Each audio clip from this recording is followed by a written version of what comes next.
Hey, it's the beginning of an Arctic blast. Beginning. For those of you up north, that's only the continuation of it. It's been going on for quite some time for you guys. I feel sorry, especially for the people in places like Syracuse, New York, where they have lake effect snow. Those of you in the rest of the country may not know about that, but because they're just to the east of a large lake, during winter storms when the wind is blowing from west to east very strongly, the weather just on the east coast of the lake is horribly colder and stronger than anywhere else in the state of New York. So sympathies to the people having to put up with that during this Arctic blast. Um, you in the Midwest think you've got it bad. Nothing compared to what the lake effect snow is going to get. Here is the forecast in my locale. Um, Temperatures are going to be really bad tomorrow. Tomorrow, the 15th, it's not going to get above freezing all day. But that's the only day it's not going to get above freezing.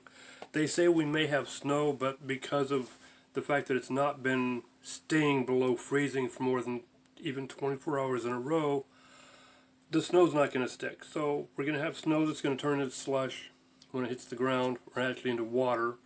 But then it's going to freeze, and we're going to have what's called black ice. Black ice is water that has a lot of dirt in it, and it's very hard to see, so you don't know you're driving on ice until all of a sudden you have no control over your car. You're hydroplaning. I've had it happen. It's horrifying to be going down the freeway and step on the brake pedal and see your speedometer just immediately go down to zero, and you're still going 50 miles an hour. You just let go of the brake pedal, try to regain control of your car while the wheels fall back through the water to meet the road again. Do not try to steer abruptly in any direction, because you'll be totally screwed if you get traction after turning the wheels sharply. Yeah, be careful with hydroplaning, and black ice is horrifying because you can't see it until you're already on it. So yeah, we're all stuck staying at home, being horrified. The weather people were telling us, treat this like a hurricane making landfall. Go to the store, get supplies, be prepared to stay holed up in your home for 3 days. We were like, wait, how is that different from since last March? We're in the middle of a pandemic. We've been doing that for 11 months already. Now, me being an introvert, I'm okay with that. I cook at home as much as I can, but after a while during the pandemic, I did start to get a little bit frustrated about not being able to get fast food or easy, convenient stuff. But for the most part, I'm not a social animal, so I don't tend to go out and get among people for the sake of going out and getting among people. So, for me, like for example, I go shopping to get what I'm there for and get out. My wife and kids, they tend to go shopping for the sake of going to look at stuff and to be among people. And it's the same thing with restaurants. I've always griped about that kind of stuff. People go to restaurants for the service, not the food. So that's why they insist on, nice tipping for good service. I go like, you know what, I go to restaurants for the food. Service is a byproduct of that. It's kind of like the marketing that the companies do for their products. Service is a marketing tool. Sorry. But I still tip, because these people do make pittance wages, and they deserve to be treated better than they get treated. So I do tip as best I can. I'm not known for my competence in tipping, but I do at least try to tip. So don't get me wrong about, I don't refuse to tip. I just don't see the point of it.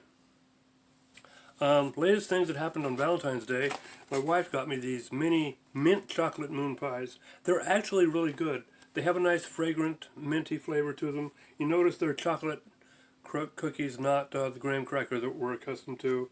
So they have a nice aroma. They have a nice minty flavor. It's kind of like a York peppermint patty.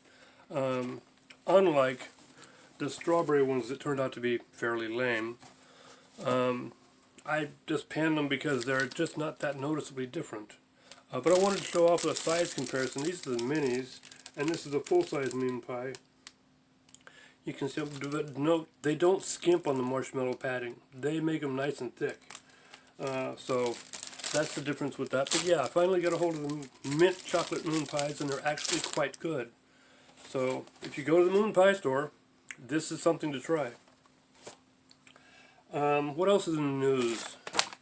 Trying to do my Pixel Dungeon Market video. Still trying. Having lousy takes because I get halfway through it. It's going to end up being about an hour long, but I insist on going through every single game, reporting all these details about each one and showing them off on my phone this time. But other things I wanted to talk about are shorts. I recently uploaded a few shorts because I heard that shorts were YouTube's way of trying to compete with TikTok, and they were picking up shorts from small YouTube uploaders, small channels, unknown channels, everybody, randomly, just without concern for popularity or anything. So lots of small creators would say, ooh, let me get on the shorts bandwagon and join this market so that it'll boost my channel and get me all kinds of undeserved views. So I made a few shorts, and one of them actually got picked up by the recommendations bandwagon, and as I've told you on Facebook, all of a sudden this video, after 4 hours of being uploaded, got 177 views. And through the course of the next couple of days, it got up to 270 views. Here's a little screenshot of its view analytics. But you'll notice that after a short amount of time, it all of a sudden flatlined. And what happened is basically YouTube decided that either it has conducted this experiment on my channel and is done experimenting, or more likely, it just found that people weren't actually watching my video as much as they would like. The thing they always explain about the YouTube algorithm is that the point of the algorithm is to encourage things to people that will encourage them to watch longer, to stay on the website longer, to not go to TikTok, to not go to Spotify, to not go to... You get the idea. Their business model is to make it so that people use their product more than the other people's products. So when you get a video that does like this, I'm showing the second screenshot here, that says people kind of stopped watching your video after like 3 seconds. Because it's not all that exciting a video. The problem with the shorts market is it takes people who are accustomed to making videos that are 5-10 minutes long, explaining a lot of things or getting into some deep concepts, suddenly trying to take that content and crunch it down into a minute. So they're either having to rush through it, or they're trying to condense it so that it's going to fit. So you either have high energy, fast talking, probably louder, and or people who are rushing through it, not making a whole lot of sense, being silly, or people who are just showing off short little videos of charming things, funny things, silly things, which is pretty much what made TikTok so popular.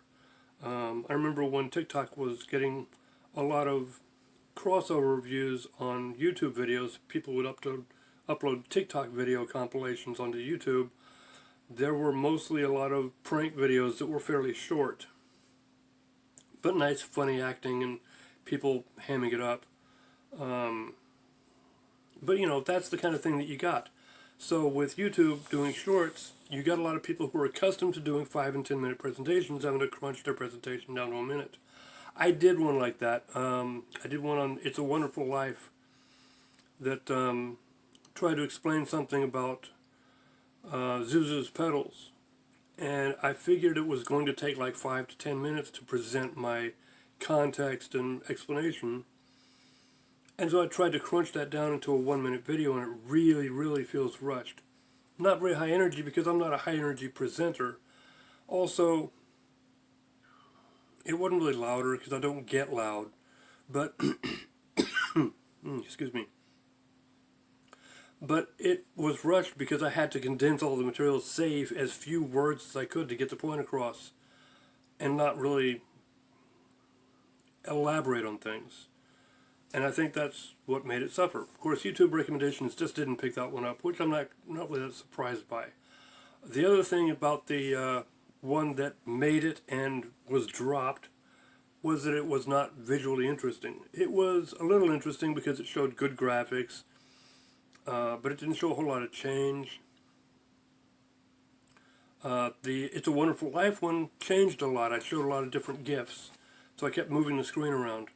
But the Dungeon Master one that was picked up had good graphics, but it wasn't any different. The whole thing was all this one scene in the dungeon, and it didn't talk a whole lot. But anyway, so that's what's going on with that. Happy Valentine's Day. Go out and get you some moon pies. Get some of the regular ones. The banana moon pies with the graham cracker cookies. These are the best. But yes, I was not disappointed with these. These were really quite satisfying.